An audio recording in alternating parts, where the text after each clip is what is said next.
What's the best way to make amends with a friendly nation after you accidentally scrapped some helicopters they really wanted for their war effort? If you're Australia, the answer is simple. Send in the tanks. But why tanks and why now? The tank war in Ukraine has been brutal, and Russia's losing ground so fast. As of October 2024, Russia has lost a staggering 9,071 tanks, with 2,431 of them destroyed. These high destruction rates are bleeding Russia's resources dry. And while Ukraine has also lost tanks, the difference lies in quality. Russia is now pulling ancient tanks like the T-62 and T-54-55 out of retirement to keep up, while Ukraine's Western tanks continue to hold their ground. Ukraine's forces have Western-built tanks like the Leopards and Abrams that are not only tougher, but also designed to protect crews and deal devastating blows to the enemy. This advantage could be decisive if they get more Western support. And now Australia is stepping in. What exactly are they offering, and could this be a game changer? Let's dive in. Australia has been a consistent backer of Ukraine. It's the second largest provider of aid to Ukraine from the Indo-Pacific region after Japan, with over $1.5 billion in total since the war began. However, unlike Japan, Australia's aid has mostly been military in nature, rather than financial or humanitarian. Australia has given a broad array of offensive weapons to Ukraine, including the so-called cardboard drones made from Spypack Corvo, crucial 155mm artillery shells in partnership with France, 6 M777 towed artillery pieces to fire those shells, 105mm artillery shells, armored personnel carriers, and 120 mine-resistant Bushmaster infantry support vehicles. Now you can add 49 more M1A1 Abrams tanks to the list. Australia has been a user of the Abrams since 2006, when it acquired 59 M1A1 versions of the tank from the United States. The acquisition replaced the older Leopard 1 tanks it had used in its armed forces since the middle of the 70s. The Abrams tanks featured a mixture of equipment used by the US Army and Marine Corps. The M1A1 Abrams first appeared in the mid-1980s, and production continued until 1992. It boasted several upgrades over the first version of the Abrams. These included a 120mm gun that replaced the 105mm gun the tank originally used, and better defensive features. The Abrams integrated management system was also added as the tank continued to get upgrades. This upgrade took older units and reconditioned them by adding forward-looking infrared and far target locating sensors to aid in its target acquisition. The secondary 50 caliber machine gun got its own thermal sight. Better communications equipment such as a tank infantry phone and Blue Force tracking were also added. Depleted uranium armor components were used to strengthen the tank's defenses further, but the Australian M1A1s lacked this particular feature. The M1A1 Abrams quickly proved itself as a superior tank in the Gulf War, where it easily defeated the T-72 and T-80 tanks it encountered. The Abrams had longer range, a faster rate of fire thanks to the manned gunner rather than the slower autoloader of these Soviet-type tanks, and better situational awareness. These factors meant it often got the first shot against enemy armor, a critical advantage. The results told in the numbers. It's estimated that over 3,300 Iraqi tanks were destroyed in the Gulf War. In contrast, the American-led coalition forces lost just 31 tanks. At the famous Battle of 73 Easting, only 14 American Abrams tanks crushed a force of over 50 Iraqi tanks. The Iraqi T-72 tanks were hit by armor-piercing anti-tank rounds before they were even aware of what was happening. The American force only suffered minor casualties. But the Battle of 73 Easting was just the opening act in what would become one of the largest tank confrontations of the 20th century. There was rain that night, which turned the sand to mud. The retreating Iraqis had also set fire to nearby oil fields, adding to the darkness. Then there were flashes of tank guns in the smoke. This was the beginning of what is officially known as the Battle of Norfolk, better known among Gulf War veterans as Fright Night. Unfortunately for the Iraqis, the M1A1 Abrams was good at night fighting thanks to its new thermal imaging technology. Despite the unfavorable conditions, coalition forces again routed the Iraqi tanks, destroying nearly 600 while losing only a few. Most of the Allied casualties, 6 dead and 32 wounded, came as a result of mistaken friendly fire due to the chaotic environment. In 100 hours, ground operations in the Gulf War came to an end with complete victory for the coalition. That's what well-trained tank crews using superior tanks can help to do. The M1A1 Abrams has proven itself under fire in very difficult conditions. The tank is just as capable today, even if it isn't the top-of-the-line model anymore. So why has Australia chosen to donate such seemingly valuable pieces of equipment? After all, one of the reasons why Western countries have proven hesitant in providing more aid is a worry about the depletion of domestic stockpiles. Ordinarily, you might think that Australia can more easily afford to dispense with tanks than most NATO countries can. Unlike Poland, which is understandably investing in 116 Abrams tanks, Australia is an island nation. Poland must create a large land army to defend itself against its increasingly aggressive historical adversary, Russia.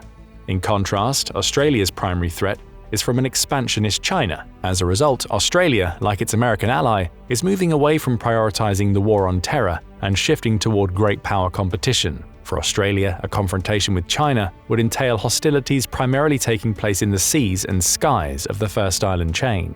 Australia therefore needs to build or acquire ships, submarines, aircraft, and missiles first and foremost. Tanks would seem to be less important in such a security strategy. However, that assessment would be wrong. Australia never intended to get out of the tank business. On the contrary, tanks could prove vital in quickly covering strategic ground on these small islands and defending them from landings, just as they had in World War II. Although land operations against China would be comparatively limited, Australia is still upgrading and replacing its tanks. In April 2021, Canberra requested the purchase of 160 M1A1 tank hulls in order to build 75 of the newer M1A2 SEP version 3 tanks, along with other types of vehicles. In January 2022, Australia decided to buy 75 M1A2 tanks from the United States in a deal worth $3.5 billion.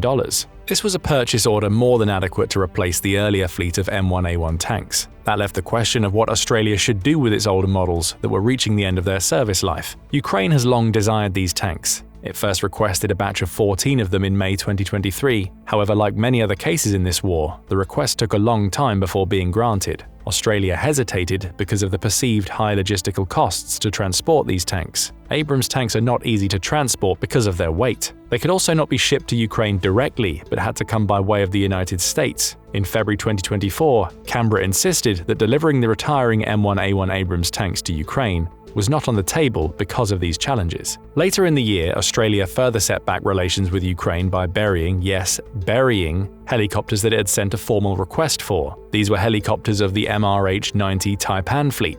The Taipan entered service in 2007 and was retired from the Australian Armed Forces between 2022 and 2023. The Taipan is a medium-lift, multi-role helicopter with 20 troop seats and room for up to 12 stretchers. It can be used for missions ranging from troop transport, search and rescue, medical evacuations, and the insertion of special operations forces. It was designed to carry out missions in rough weather conditions. The Australian Army and Navy both used it. The Taipan supposedly had built-in safety features. However, these features did not prevent the Taipan from being troubled in recent years. In March 2023, one of the helicopters was forced into an emergency landing. All crew members were safe and the helicopter was recovered. Unfortunately, that was not the case 4 months later, when a Taipan crashed into the sea during an exercise. It and all 4 of its crew members were lost. In January, the Australian government retired the aircraft. All 47 helicopters were scrapped and sold for parts, rather than being donated to Ukraine as requested. The mainframes that could not be broken down were buried. Perhaps Canberra thought the Taipan fleet would bring more harm than good to the Ukrainian cause. Nevertheless, the move was not only controversial internationally, but among the Australian public. They might not have had the same safety issues, but given Canberra's hesitance to send them, many Australian policymakers worried that the so-called mothballed M1A1 Abrams tanks would suffer the same fate. Simon Birmingham, the leader of the opposition in the Australian Senate and Shadow Minister for Foreign Affairs, took the opportunity to levy harsh criticism at the government's move and issue a warning. Labour's decision to bury rather than gift the retiring Taipan helicopters baffled many and must not be repeated with the Abrams tanks. The government of Anthony Albanese seemed to have gotten the message. In August, Defence Minister and Deputy Prime Minister Richard Marles said that the government was exploring a range of possibilities of new military aid with the Ukrainian government. Other sources in the government confirmed that these discussions centred on how the Australian government could get the tanks to Ukraine. In September, the diplomatic dance to donate the tanks began in earnest.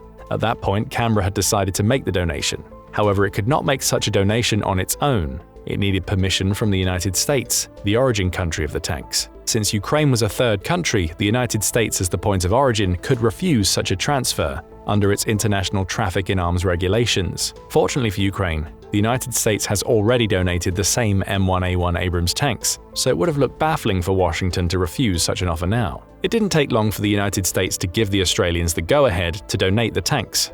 On October 16th, Canberra announced that it would be sending at least 49 of the M1A1 Abrams tanks to Ukraine in a deal worth $245 million. The move coincided with the NATO defense ministers' meeting in Brussels, which Australia's defense industry minister, Pat Conroy, was attending. He later met with his Ukrainian counterpart on the margins to give him the details. Although these older Abrams were supposedly mothballed, they were still in good condition. Retired Lieutenant Peter Lee, who served as Australia's Chief of the Army between 2002 and 2008, and therefore oversaw the introduction of these tanks into service, said in September, "Although we are retiring them, they are a very competent tank. They should be well maintained, there are spare parts available, and the Ukrainians are very keen to get them. We should put them on a ship and get them over there. I certainly wouldn't want to see the bloody things destroyed or buried." J.C. Dodson, a defense consultant in Ukraine who assisted with the initial negotiations to donate the Abrams, was optimistic that the tanks would arrive in short order, also touting their being in good condition. The Ukrainians, already having M1A1 Abrams tanks in the field, suggested to him both a good logistics chain and pre-existing training. The move allows Ukraine soldiers to breathe a hearty sigh of relief. The United States only sent 31 M1A1 Abrams tanks last year and has not sent any more, despite having thousands of them in storage. As noted, Ukraine has seen the destruction of at least 8 of these tanks. On October 7th, David Axe, in an article for Forbes, estimated that Ukraine likely only had a maximum of 25 Abrams tanks left. Although each Abrams tank is worth more than one of its Russian opponents, the attritional math still favors Russia. That was why Australia's decision to donate most, if not eventually all, of its older Abrams slated for retirement meant so much to the Ukrainian cause. The tanks could get better too. Australia might have originally slated these tanks for mothballing, but the Ukrainians will probably find a way to modernize them anyway. Ukraine has shown that the M1A1 of the 2000s vintage can still be adapted to changing realities. The war has revealed much about the new demands that modern technology will put on armies in general and tanks in particular, particularly with drones and counter-drone technologies. Drones have been more commonly responsible for tank destruction in Ukraine than other tanks have.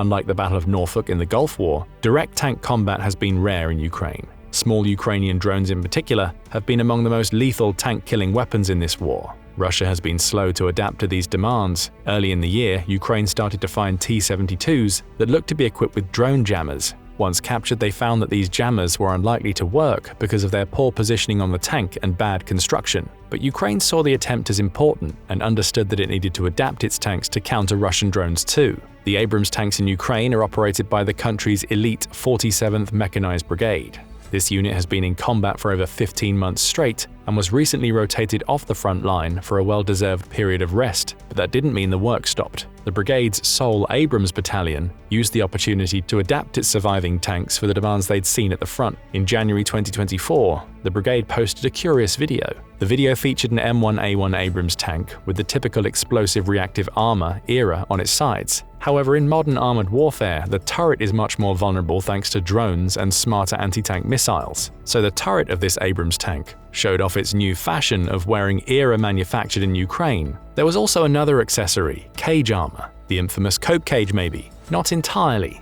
because this armor featured anti-drone jammers attached to the cage. The ERA on the turret is designed to defend against incoming warheads such as RPGs or more sophisticated anti-tank guided missiles like Russia's 9M133 Kornet. Boasting a 10-pound warhead, this weapon is designed to defeat armored vehicles with explosive reactive armor and can supposedly penetrate 1,000 millimeters of armor even behind ERA. The Kornet is responsible for the destruction of several Western tanks in Ukraine, including the first loss of a British Challenger 2 tank outside of Robotyne in Zaporizhia. In September 2023, when a Kornet hit one of Ukraine's Swedish-made Leopard 2 variant called the Stridsvagn 122, the impact destroyed the tank's ammunition rack, but because of its design to protect the crew members, all of them survived their vehicle's destruction. Ukraine's upgraded M1A1 Abrams tanks have ERA on their turrets to give them a better chance of surviving the rigors of a modern battlefield. Meanwhile, the drone jammers are designed to interfere with the electronic signals connecting enemy drones with their human operators. If successful, the drones will need to return to their operators or be forced to the ground. Although experienced drone operators know how to set the drone's target, as its designated home base. This is not an easy thing to do with a moving item like a tank. The incoming M1A1 Abrams tanks will probably have these features installed from the start. If all works as intended, these tanks will be more survivable than the first batch the Ukrainians got from the United States last year. When the deal to send the Australian Abrams tanks to Ukraine was finalized, Conroy indicated he was eager to move on from the earlier controversy about the buried helicopters. Ukraine getting more valuable tanks is likely a good way to bury the hatchet instead. Ukraine's ambassador to Australia, Vasyl Miroshnichenko, was full of praise for the move, calling the new tanks a substantial piece of aid. He singled out the M1A1's armor and missiles, saying that those features would be of large help to Ukrainian forces on the defensive lines. However, while Ukraine remains on the defensive in its internationally recognized territory, the brass in Kyiv undoubtedly wants to do much more with the Abrams tanks. The M1A1's success in the Gulf War is on the Ukrainians' mind. They know that Russia is still using the same tanks that proved so inadequate against the Abrams over 3 decades ago. However, Ukraine needs more of these tanks in its arsenal to create such offensive power. With thousands in storage in the United States, the Ukrainians were probably hoping for more than just Australia's tanks. They wanted to open the door to many more coming from the United States. Ukrainian officials claimed that the deal with Canberra was a simple ask for military equipment that the Australians were set to replace anyway. That message carries just as much meaning for the United States. Undoubtedly, Kyiv is hoping that Washington will decide to be as generous with its older tank arsenal as Canberra finally decided to be. Increasing the percentage of Western tanks in its overall tank fleet is critical for Ukraine to begin to see more lopsided results in its war of attrition against Russia. For all its problems, Russia is getting tanks to the battlefield at a high enough rate to offset its losses in comparison to Ukraine's similar Cold War-era tanks. The only way to be sure of victory in this game is to inflict disproportionate losses, which the M1A1 Abrams has more than proven itself capable of doing. Setting the wheels in motion for broader progress in this area and inducing further tank donations from the United States might be the biggest contribution the Australian donation might wind up making. The comparative ease with which the United States agreed to the transfer of the Australian tanks probably sent hope to the Ukrainians. What impact will Australia's decision to give most of its M1A1 Abrams tanks to Ukraine have on the ground against Russia and on the diplomatic front? Might the move encourage the United States to send more tanks too? Don't forget to let us know in the comments. Also, make sure to hit the like button and subscribe for more military analysis from military experts.